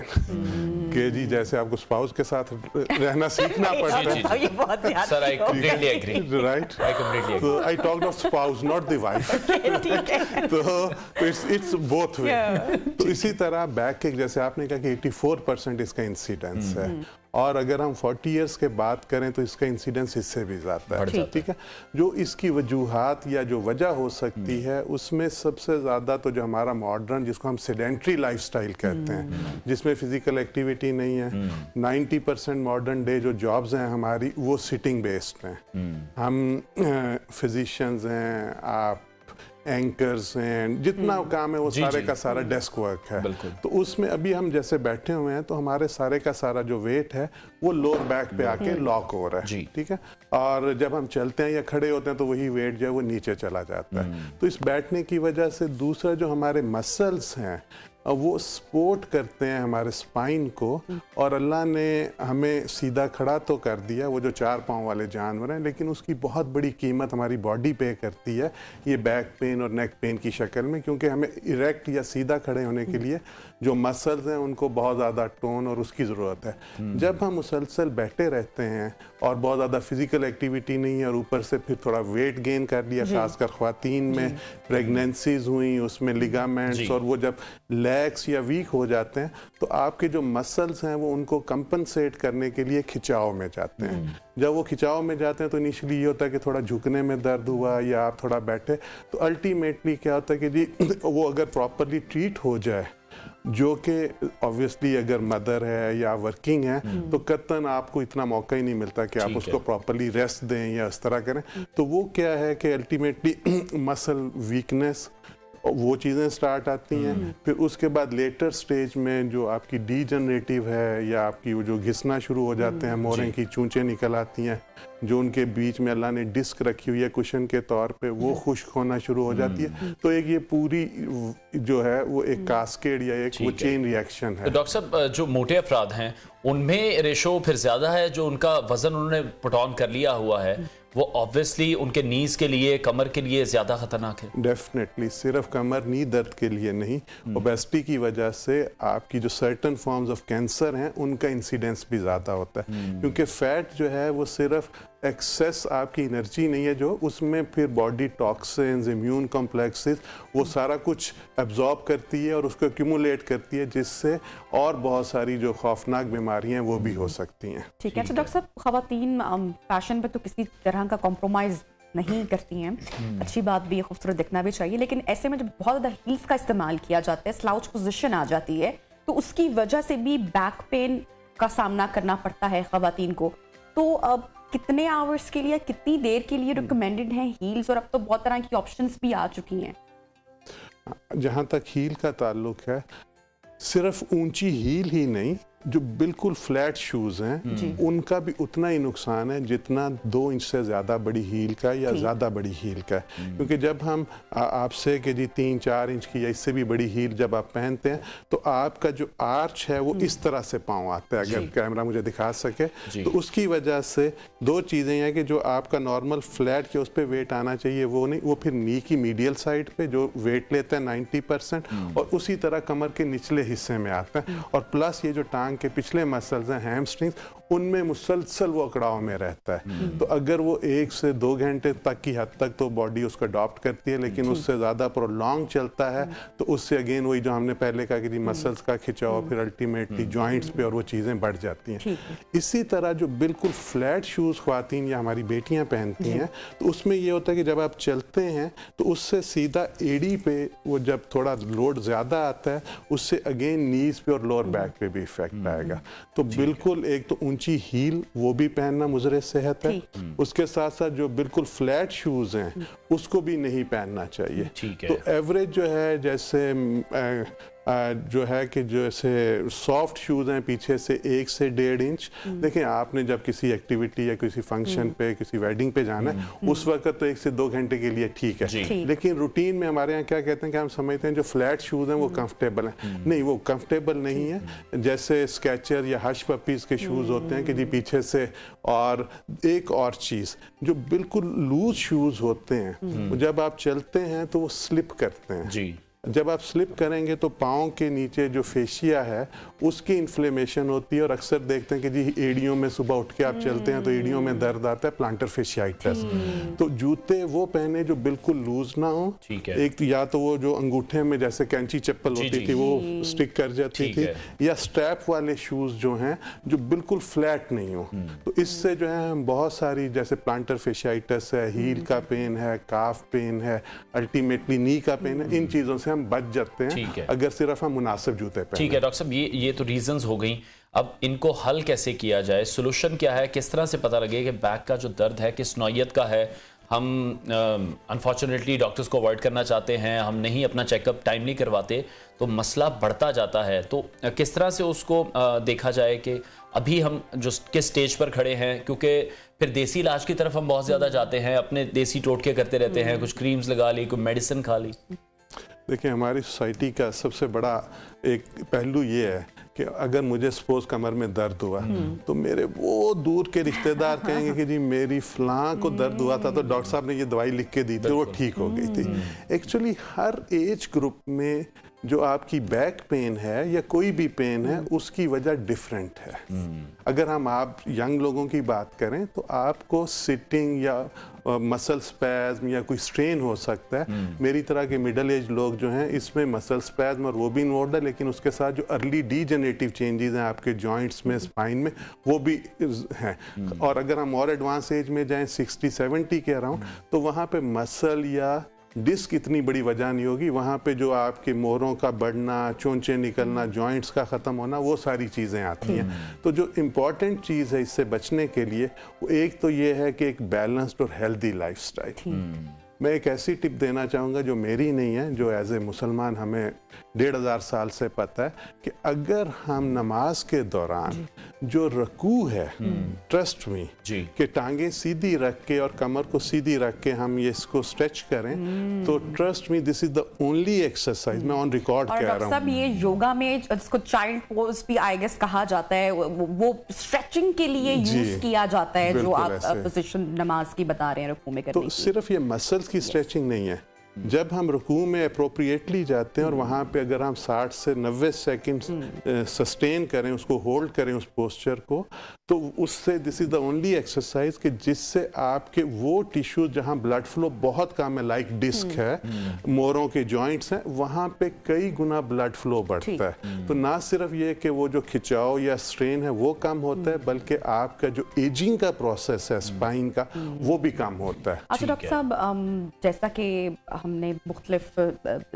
जिक्र किया कि रीज़न इसके क्या हो सकते हैं और इसके हल की तरफ भी आपने इशारा किया, अब एक और बड़ी इंपॉर्टेंट चीज़ है स्लीपिंग पोस्चर्स फॉर एग्जांपल हमारे, वो भी दुरुस्त नहीं है। फिर नरम तकिए का इस्तेमाल करना है, सख्त तकिए का इस्तेमाल करना है। हम अपना फर्नीचर तो बहुत महंगा खरीद लेते हैं, लेकिन हम मैट्रेस पे कभी इन्वेस्ट नहीं करते हैं। तो मैट्रेस जी बिल्कुल सख्त होना चाहिए, नरम होना चाहिए। स्लीपिंग पोस्चर हमारा कैसा होना चाहिए, मैं चाहूंगी थोड़ी सी रहनुमाई करें आप। स्लीपिंग पोस्चर से पहले जो ज़्यादा इंपॉर्टेंट है कि हमने लेटने के लिए क्या पोस्चर लेना है और उठने के लिए क्या पोस्चर लेना है, दैट इज़ द की। क्योंकि नॉर्मली जब हम लेटते हैं बेड पे तो हम पूरा टांगे ऊपर की और यूं स्ट्रेट नीचे जाते हैं। इससे क्या होता है कि एवरी 5 डिग्री कई पाउंड, क्या 20 से 22 पाउंड एक मोहरे पे वजन आता है। मोहरा ही नहीं है, साली मसल है। तो यूं जो बिल्कुल सीधा लेटना है ये बहुत ज्यादा अनहेल्दी है। ठीक है। इसी तरह जब हम सुबह उठते हैं तो यूं ठक करके उठे और यूं नहीं, उसमें आपके जिस तरफ भी बैठ के जगह है, राइट या लेफ्ट पे, जैसे अभी हम चेयर पे बैठे हैं इस तरह बैठ के कंफर्टेबली, और जिस साइड पे अगर लेफ्ट पे जगह है तो मैं लेफ्ट पे लेट के और फिर टांगी ऊपर लेके जाऊंगा। तो इससे यह है कि आपकी कमर पे बोझ नहीं आएगा। अगर मेरे राइट पे है तो इसी तरह जब आपने उठना है तो बिल्कुल सीधा नहीं उठना, आपके जिस तरफ जगह है उस तरफ करवट लेके पहले हम टांगे उस साइड पे नीचे ले जाएं, आधा वेट नीचे चला जाएगा और फिर बाजुओं के जोर से उठें। लेटने के लिए जो है कि हमें एक तो ये है कि जी खाने और लेटने के दरमियान जो है रात का एटलीस्ट 2 घंटे का गैप होना चाहिए। जो मॉडर्न एज में हमारा वेट गेन, डाइजेशन और ये सारी प्रॉब्लम्स हैं, उसमें एक बड़ी वजह यह है कि हम लेट नाइट खाना खाते हैं और हैवी खाया और फिर लेट गए। ठीक है ना, एटलीस्ट 2 घंटे का वक्फा जो है आपके डिनर और सोने के टाइम के दरमियान होना चाहिए। अगर आप 9 बजे तो 11 बजे, अगर 9 बजे सोते हैं तो 7 बजे खाना खा लें। एक ये, और दूसरा ये कि आपको जिस तरह मैट्रेस जो है, ये नहीं कि जी आपने ऑर्थो लेना है या वो लेना है। मैट्रेस का रूल ये है कि आप जब उठें तो उसमें गड़ा नहीं पड़ा होना चाहिए। It should be firm, it should be firm. जब आप उठें अगर आपके मैट्रेस में गड़ा पड़ रहा है तो दैट मीन्स कि वो उसकी एज जो है वो पूरी हो गई है, तो काइंडली उसको रिप्लेस कर लें। बाकी ये है कि जी आपको अगर नाम पे नरम पे नींद आती है, स्प्रिंग पे आती है, ऑर्थो पे आती है, that is not, but the key is कि जी वो बहुत ज्यादा पुराना ना हो, जब आप उठें तो उसमें गड़े नहीं पड़े होने चाहिए। Thank you so much doctor साहब। Thank you so much. Doctor साहब हमारे साथ इन कॉन्वर्सेशन थे और कमर की दर्द के हवाले से जो रीजंस हैं और जो हल है वो हमारे साथ शेयर करे थे। हमारा अब एक स्टोरी है वो नाजरीन के साथ शेयर करनी है हमने। और फोर्ब्स मैगजीन के मुताबिक एशिया के जो अमीर तरीन शख्स होने का एजाज है ये जनाब मुकेश अंबानी ने गौतम अडानी से छीन लिया है, अपने नाम कर लिया है। तो ये जो गेम है इन एशिया सबसे अमीर शख्स कौन है ये अब चेंज हो चुकी है। बिल्कुल, क्योंकि जो कंपनीज हैं उसकी मार्केट वैल्यू में 74 अरब डॉलर कमी के बाद भारतीय जो ताजिर हैं गौतम अडानी वो एशिया के अमीर तरीन शख्स नहीं रहे हैं। इससे कबल जो जनवरी के एंड पर हमने देखा था कि गौतम अडानी दुनिया के 10 अमीर तरीन अफराद की फहरिस्त से बाहर हुए थे और अब उनसे एशिया के अमीर तरीन शख्स का एजाज भी छीन लिया गया है। और जो साबका एशिया के अमीर तरीन शख्स हैं अडानी वो महज 5 दिनों में 34 अरब डॉलर से महरूम हो चुके हैं। और गौतम अडानी की जो दौलत है उसमें तेजी से कमी की जो एक वजह है वो अमरीकी शॉर्ट सेलिंग कंपनी की जो 25 जनवरी को जारी होने वाली रिपोर्ट थी। और इस रिपोर्ट में कहा गया है कि जो अडानी ग्रुप है वो दहाइयों से स्टॉक मार्केट में हेरा फेरी और अकाउंटिंग फ्रॉड स्कैम में भी मुलव्विस है। और रिपोर्ट में गौतम अडानी के लिए कॉर्पोरेट तारीख के सबसे बड़े धोखेबाज के अल्फाज का भी इस्तेमाल किया गया है। अडानी ग्रुप ने इन इल्जामात की तरदीद की है, जाहिर सी बात है, और उन्हें बेबुनियाद से पहले लेकिन इसका फायदा उन्हें नहीं हुआ। जो तरदीद भी की गई सरमायाकारों को इत्मीनान नहीं हुआ और जो गैर मुल्की सरमायाकार थे उन्होंने इस रिपोर्ट के इजरा के बाद जो अरबों डॉलर्स के उनके शेयर्स थे वो उन्होंने फरोख्त किए हैं। और इस रिपोर्ट के इजरा के बाद से गौतम अडानी की दौलत में 40 अरब डॉलर से ज्यादा की कमी आई है। बहुत बड़ी अमाउंट है, क्योंकि उन्होंने 2023 का आगाज 119 अरब डॉलर्स के साथ दुनिया के तीसरे अमीर तरीन शख्स की हैसियत से किया था, लेकिन अब एक ही माह के अंदर वो तीसरे से 15वें नंबर पर पहुंच चुके हैं। बिल्कुल, और उनके मुकाबले में जो रिलायंस इंडस्ट्रीज के चेयरमैन मुकेश अंबानी है वो 83.6 अरब डॉलर्स के साथ दुनिया के 9वें जबकि एशिया के अमीर तरीन शख्स बन चुके हैं। बहरहाल अडानी अभी भी बहुत अमीर है, आप ये मत समझेगा कि वो गरीब हो चुके। लॉस तो बड़ा है, ज्यादा है, और इस बात का अंदाजा इस बात से लगा लें कि पाकिस्तान ने IMF से 1.1 अरब डॉलर्स की किस लेनी है और अडानी साहब को कुछ ही दिनों में भी चल रहे हैं। अडानी साहब कुछ ही दिनों में $40 बिलियन लूज कर चुके हैं और हम जो निगोशिएट कर रहे हैं फिर भी वो बहुत अमीर अभी भी 15वें नंबर पर मौजूद हैं और हम निगोशिएट कर रहे हैं 1.1 अरब डॉलर के लिए। पर्दा नहीं उठाते हैं, ब्रेक पे चले जाते हैं। ब्रेक पे ही जाना बनता है। इस खबर के बाद साथ रहिएगा।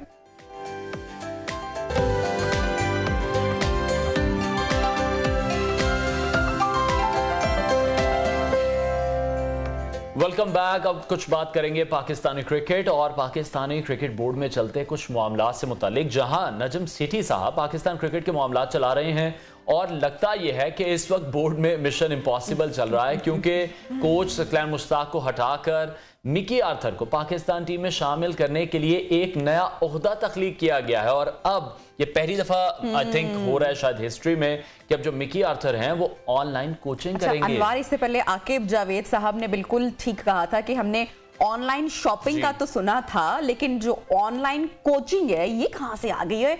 क्योंकि मिकी आर्थर के पास टाइम नहीं था, लास्ट मिनट पर उनको अप्रोच किया गया, लेकिन अब पार्ट टाइम वो सर्व करेंगे। ऐसा लगता है कि मिकी आर्थर के अलावा दुनिया में कोई कोच नहीं है जिसको कोचिंग आती हो। जबकि जो साबिक चीफ सिलेक्टर शाहिद अफरीदी हैं उन्होंने भी नजम सेठी के इस फैसले की मुखालफत की है। उनकी जो स्टेटमेंट सामने आई है वो कह रहे हैं कि मेरा नहीं ख्याल कि मिकी आर्थर पाकिस्तान टीम के लिए वाहिद कोचिंग की ऑप्शन है, मजीद ऑप्शंस को एक्सप्लोर किया जा सकता है। टीम की कोचिंग है, यकीनी तौर पर वो फुल टाइम जॉब है। अब समझ में नहीं आ रहा कि जो मिकी आर्थर हैं वो किस तरह से खिलाड़ियों को ऑनलाइन डायरेक्शन देंगे। एक लैंग्वेज बैरियर भी यकीनी तौर पर है हमारी पाकिस्तानी टीम में, उसको भी देखना है। साबिक कप्तान ये भी कह रहे हैं कि जो मुल्क के हालात हैं तो ऐसा लग रहा है कि पीसीबी के भी कुछ ऐसे ही हालात हैं, बोर्ड में किसी को मालूम नहीं है कि उसने क्या करना है। दूसरी तरफ पाकिस्तान क्रिकेट टीम के साबिक कप्तान और हेड कोच मिसबाउल हक ने मिकी आर्थर की मुतवक्के तकर्री को पाकिस्तान क्रिकेट पर एक तमाचा करार दिया है। वो ये कह रहे हैं हम उसकी तरफ देख रहे हैं जिसने पाकिस्तान को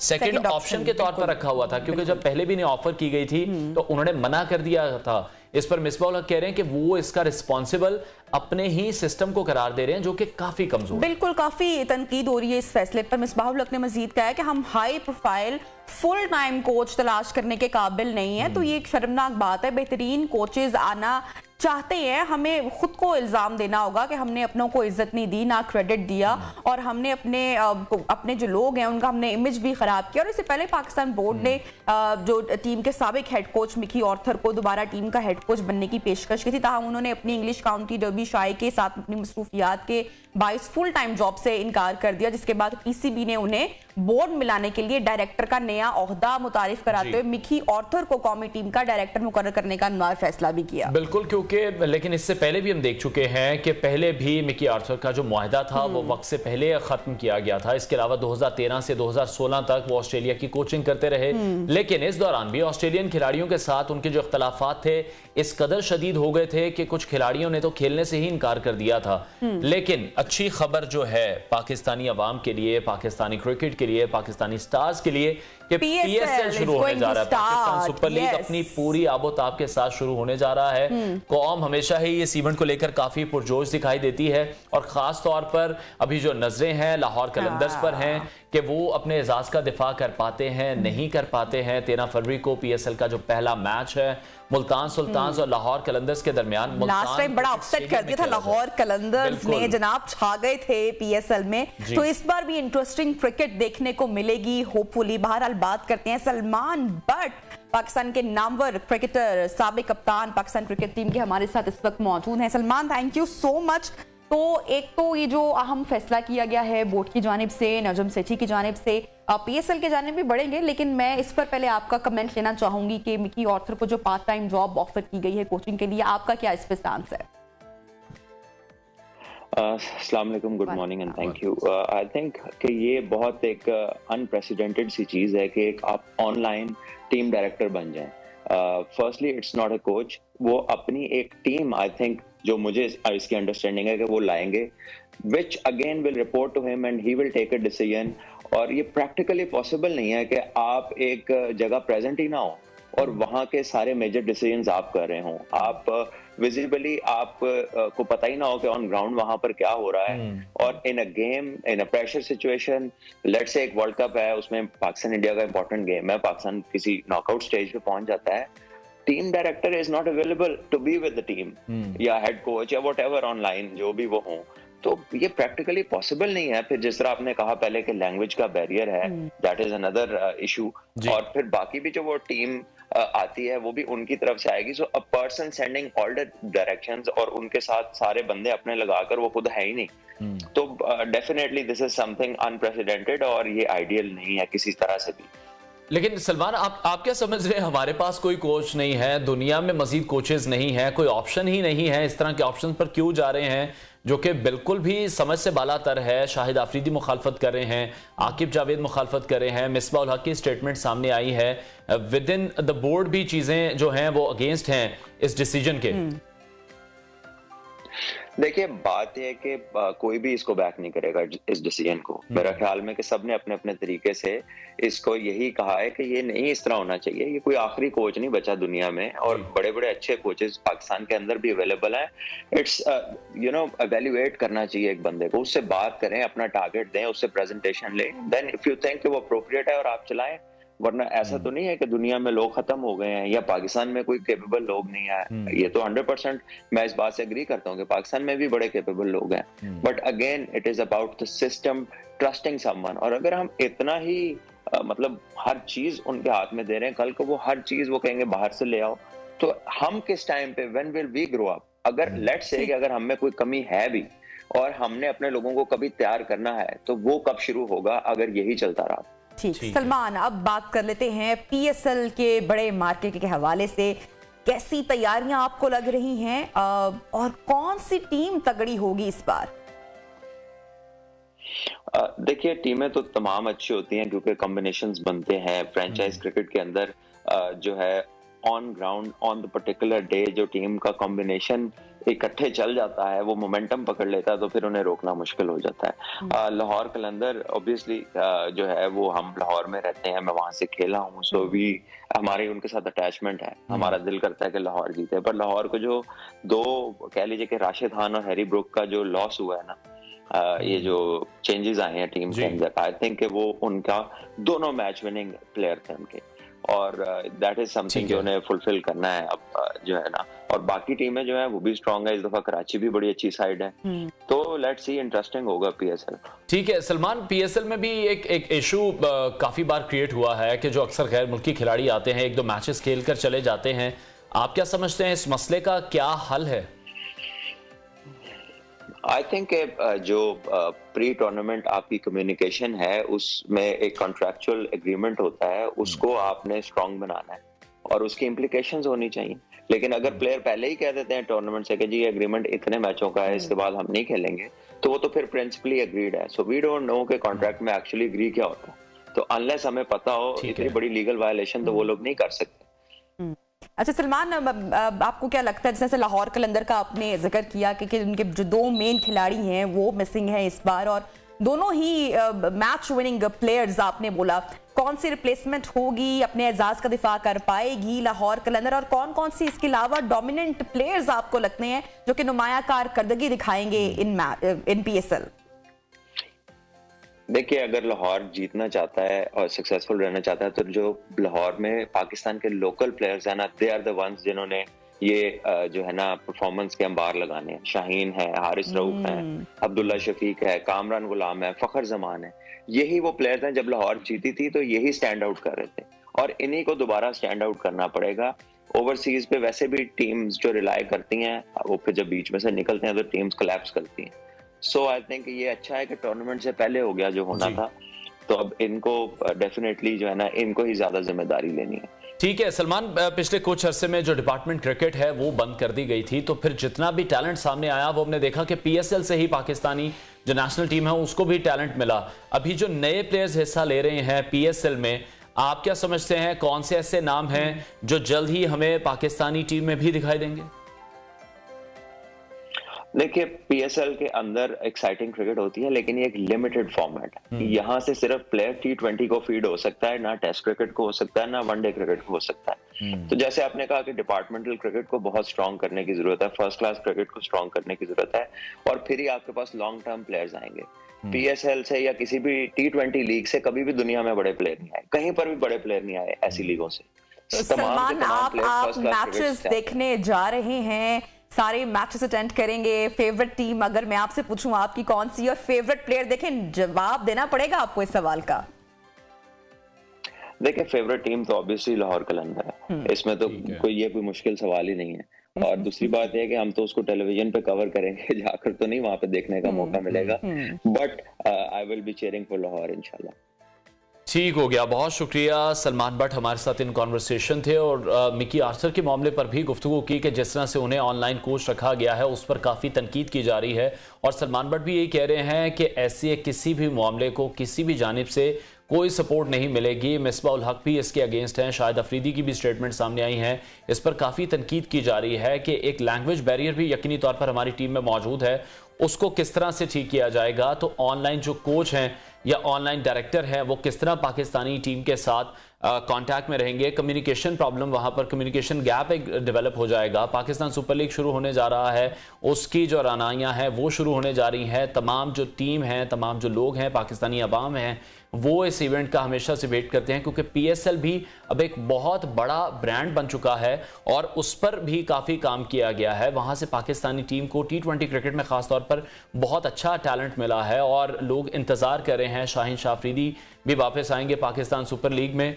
और वो भी हिस्सा लेंगे। और अभी कोशिश यही की जा रही है कि पीएसएल को मज़ीद बेहतर इवेंट एक बनाया जाए। आगे बढ़ते हैं और अब हम रुख करेंगे फिलिपाइन का, जहां पर सब्जी की जो कीमत है वो आसमान की बुलंदियों को छू रही है। पाकिस्तान में तो हम बात कर रहे थे प्याज की कीमत की कि 250 से 300 रुपए किलो मिल रहा है, लेकिन अगर फिलिपाइन की बात करें तो वहां पर शादीशुदा जोड़ों को अभी प्याज का तोहफा दिया जा रहा है। बिल्कुल अनवार, और स्टेटस सिंबल बन चुका है। और तस्वीर आप देखें कि प्याज का गुलदस्ता बनाकर तस्वीर जोड़ी गई हैं, बनाई गई हैं। और इस वक्त फिलिपाइन में फी किलोग्राम प्याज की कीमत है 200 फिलिपाइनी पैसों से बढ़कर 600 फिलिपाइनी पैसों तक जा रही है। $11 यानी कि बनते हैं 2000 रुपए से ज्यादा, 2948 तकरीबन 3000 रुपए किलो वहां पर प्याज है। गोश्त से भी ज्यादा प्याज की कीमत हो चुकी है और जो शादी में लोग तोहफे ला रहे हैं, जो गुलदस्ते सजाए जा रहे हैं, के बना कर ला रहे हैं। पाकिस्तान में भी प्याज बहुत महंगा है, हमें लगा था कि ये 250 से 300 रुपए की कीमत तक पहुंच चुका है, लेकिन फिलिपाइन की ये खबर देखकर आई एम श्योर शायद आपको थोड़ी सी तसल्ली हो गई हो। तो ये वहां की सूरत हाल है, वहां के लोग अपनी अपनी शादी को पुरतायुश बनाने के लिए फूलों की जगह प्याज से बने गुलदस्ते इस्तेमाल कर रहे हैं। और फिलिपाइन के जो शहर है ऑल्योस, वहां से ताल्लुक रखने वाली एक 28 साल दुल्हन की शादी की तस्वीर हम आपके साथ शेयर कर रहे हैं। अप्रैल नाम है दुल्हन का, जो अपनी शादी के मौके पर प्याज से बने गुलदस्ते के साथ आई है, जिसका वजन लगभग 5 किलोग्राम, मतलब 15,000 रुपए के वो प्याज उनके उस गुलदस्ते में मौजूद थे। और अभी ये कह रहे हैं कि $11 में भी वहां पर प्याज नहीं मिल रहा। जिस तरह से आपने कहा कि स्टेटस सिंबल बन चुका है। पाकिस्तान में अगर हम बात करें तो शादियों पर बहुत ज्यादा पैसे खर्च किए जाते हैं, तरह तरह की डेकोरेशन की जाती हैं, लेकिन फिलिपाइन में जो हमारे यहाँ शादियों पर इतने खूबसूरत, इतने महंगे फूलों के गुलदस्ते इस्तेमाल किए जाते हैं, वो तो अगले दिन मुरझा जाते हैं। तो ये प्याज जो है ये खाने में अगले दिन इस्तेमाल हो जाएंगे। अगर किसी जोड़े को गिफ्ट किया जाए तो आई थिंक 1 हफ्ते तक उनके घर में प्याज का सामान मौजूद होगा, स्टॉक होगा। तो तकरीब के बाद जनाब इस जोड़े ने शादी में शिरकत करने वाले अफराद में प्याज तकसीम भी की है। हमारे यहाँ तो वो बेद तकसीम की जाती है, इन्होंने प्याज तकसीम की है। तो अब ये जोड़ा जनाब फिलिपाइन में मशहूर हो चुका है, वायरल हो चुकी है तस्वीर, वायरल हो गया है क्योंकि बड़े अनोखे किस्म का गुलदस्ता है, पहली दफा देखने में आया। लाइटर साइड हमने की स्टोरी शेयर की, मगर थोड़ी सी अनफॉर्चुनेट बात भी है कि महंगाई आप देखेंगे, हम सिर्फ पाकिस्तान में महंगाई का रोना रोते हैं, लेकिन पूरी दुनिया में इस वक्त जो महंगाई की एक लहर आई हुई है, और पता नहीं जो आने वाले दिन हैं, जिस तरह से हमने कल भी एक स्टोरी शेयर की कि जो बड़ी बड़ी कंपनीज हैं उन्होंने भी अपने मुलाजमीन को मुलाजमत से निकाला। फिर पेट्रोल की प्राइसेस ओवरऑल महंगी हो चुकी हैं, ये प्याज आप देखें, सब्जी इतनी महंगी हो चुकी है। तो ये जो एक ओवरऑल एक क्रंच हम देख रहे हैं, इसका पूरी दुनिया को सामना करना पड़ रहा है। नौकरी पेशा अफराद हैं उनके लिए तो 2023 का आगाज कुछ अच्छा नहीं है, क्योंकि पहले ही महीने में जो 65,000 अफराद हैं उन्हें उनकी नौकरियों से निकाला गया है। ब्रेक पे जाते हैं जनाब, ब्रेक के बाद जब वापस आएंगे तो कुछ म्यूजिक का तड़का आपके साथ शेयर करेंगे, साथ रहिए।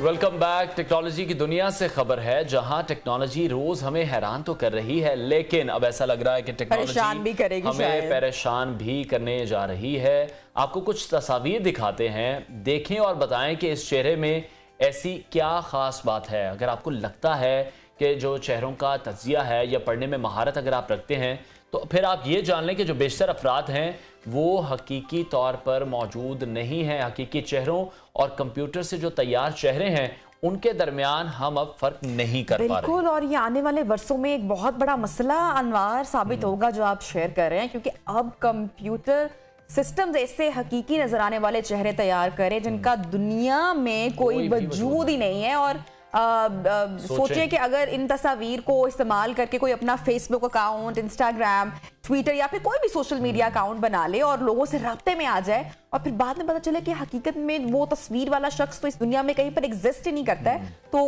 कितने मसले इससे हो सकते हैं। ट्रस्ट इश्यूज जो हैं अब वो लोगों के मजीद बढ़ जाएंगे, क्योंकि जितनी भी तस्वीर अभी आप नियो की स्क्रीन पर देख रहे हैं तो ये कोई भी हकीकी चेहरा नहीं है। बिल्कुल, ये आर्टिफिशियल AI टेक्नोलॉजी की मदद से चेहरे तैयार किए गए हैं, ये दुनिया में एग्जिस्ट नहीं करते हैं। ऐसी कोई भी शख्सियत दुनिया में मौजूद नहीं है। तहकीक में ये बताया गया है कि जो ऐसे मसनूई चेहरे हैं वो हकीकी अफराद के चेहरों के मुकाबले में ज्यादा ऑथेंटिक महसूस होते हैं। अच्छा, तो जो रिसर्च है इसमें एक और इंटरेस्टिंग बात बताई गई है, और वो ये कि जो मसनूई चेहरे हैं वो कम पुरकशिश होते हैं और उन्हें लोगों की जानिब से ज्यादा हकीकी समझा जाता है। और मुहक्किकीन यानी रिसर्च करने वाले ये भी बता रहे हैं कि जो इस तरह के मसनूई चेहरे हैं वो इसलिए इतने रियल लगते हैं क्योंकि ये हमारी जहनी सोच से मुमासलत या सिमिलैरिटी जो है वो ज्यादा उनकी होती है। और वो ये कह रहे हैं कि लोग इन चेहरों पर ज्यादा एतमाद करते हैं, they look so real, हाँ जी, जिनको वो हकीकी समझते हैं। लेकिन ऑब्वियसली जब हकीकत का इल्म होता है तो फिर लोगों पर से उनका एतमाद खत्म हो जाता है, चाहे फिर ये चेहरे हकीकी हो या नहीं हो। तो इस तरह की जो टेक्नोलॉजी है इसलिए भी ज्यादा मकबूल हो रही है क्योंकि लोग अपना ज्यादा वक्त इंटरनेट पर गुजारते हैं, जहां इन चेहरों को मुख्तलिफ मकासद के लिए इस्तेमाल किया जा सकता है। तो जरा होशियार रहिएगा, कहीं किसी ऐसे ही चेहरे से आपको मोहब्बत ना हो जाए और पता चले कि वो इंसान इस दुनिया में एग्जिस्ट नहीं करता है। तो इसलिए जरूरी है कि जो लोग डिजिटल चेहरों के हवाले से नाकिदाना जो सोच है उसको अपनाएं, और इसके लिए वो रिवर्स इमेज सर्च को भी इस्तेमाल कर सकते हैं। जबकि अब मुहक्किकीन की जानिब से ऐसे जो एल्गोरिथम्स हैं उनको बेहतर बनाने पर काम किया जा रहा है। बिल्कुल, जो कि मस्नूई चेहरों को शनाख्त कर सकें। इन एल्गोरिथम्स को सोशल मीडिया प्लेटफॉर्म्स का हिस्सा बनाया जाएगा ताकि लोगों के लिए जो असली और मस्नूई चेहरे हैं उनके दरमियान फर्क करना आसान हो, क्योंकि जो पिक्चर्स हम भी देख रहे हैं, हम भी ये बिलीव नहीं कर पा रहे थे इस रिपोर्ट को देखने से पहले कि ये रियल है या फेक है, लेकिन जब इस स्टोरी को हमने गो थ्रू किया, इसको पढ़ा और देखा, तो वो हम भी थोड़ा सा हैरान हो गए थे, परेशान हो गए थे कि क्या अब आगे दुनिया में होने जा रहा है। बिल्कुल, दुनिया में क्या होने जा रहा है ये तो वक्त बताएगा, लेकिन हमारे प्रोग्राम में क्या होने जा रहा है वो हम आपको बता देते हैं। अनवार, टाइम हो रहा है गुलकारी का जी ये कोई गुलकारी का, म्यूजिक का जनाब वक्त हुआ जा रहा है। प्रोग्राम के जाने से पहले, क्लोज करने से पहले हम आपको कोई टेंशन देना नहीं चाहते, बल्कि टेंशन सारी रिलीज करना चाहते हैं, इसलिए हमने जनाब दावत हमारे साथ स्टूडियोज में मौजूद हैं, बड़े ही अच्छे सिंगर हैं और आजकल काफी अपना नाम पैदा कर रहे हैं, टैलेंट हैं जनाब। पाकिस्तान का Salman, welcome to the show, thank you for coming. अपने एक्सपीरियंस के बारे में बताइएगा, अपनी जर्नी के बारे में बताइएगा। सर, जर्नी मैंने म्यूजिक जो है बचपन से ही स्टार्ट कर दिया था। मेरे फादर जो हैं वो म्यूजिक करते हैं। ठीक है। I belong to a musical family. और तो वो फिर क्या म्यूजिकल फैमिली का क्या कोई प्रेशर होता है या फिर एक शौक भी डेवलप हो जाता है? प्रेशर था वैसे ऑनेस्टली, क्योंकि मेरे फादर म्यूजिक करते हैं तो वो चाहते थे कि मैं भी म्यूजिक करूं। डर क्यों नहीं? आप उनका नाम भी बताएं। उनका नाम वारिस उम्मीद है, उनका नाम। वही आपके उस्ताद भी हैं? जी, मैं उनसे ही सीखता हूँ और अभी तक उन्हीं से ही सीख रहा हूँ, और वही इंस्पिरेशन है जिनकी वजह से हमारे घर में म्यूजिक आया।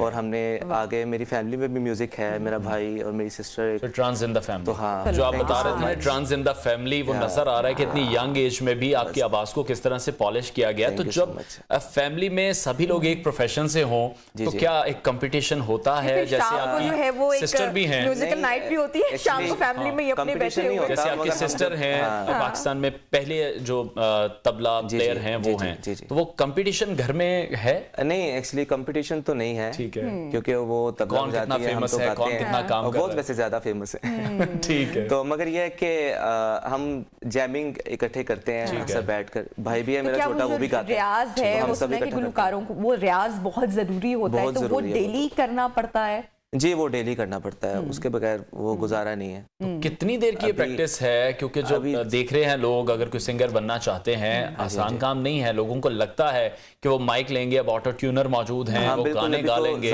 लेकिन जब लाइव परफॉर्मेंस की बारी आती है तो फिर अच्छों के पसीने निकल जाते हैं। बिल्कुल ऐसे ही। तो कितना ज्यादा रियाज अभी तो बहुत जरूरी है रियाज। आज अनफॉर्चुनेटली आज की जनरेशन में ये बहुत कम हो गया रियाज, तो क्योंकि ऑटो ट्यून आ गया तो सब वो ट्यूनर की वजह से इतना उस पे फोकस नहीं करते कि चलो कोई बात नहीं, स्टूडियो में जाएंगे तो हो ही जाएगा। ठीक है। मगर ये है कि फिर जब लाइव आपको गाना पड़ता है तो फिर मुश्किल होती है। सुलेमान, चूंकि हमारे प्रोग्राम का टाइम भी खत्म हो रहा है तो हम इजाजत भी लेंगे अपने नाज़रीन से।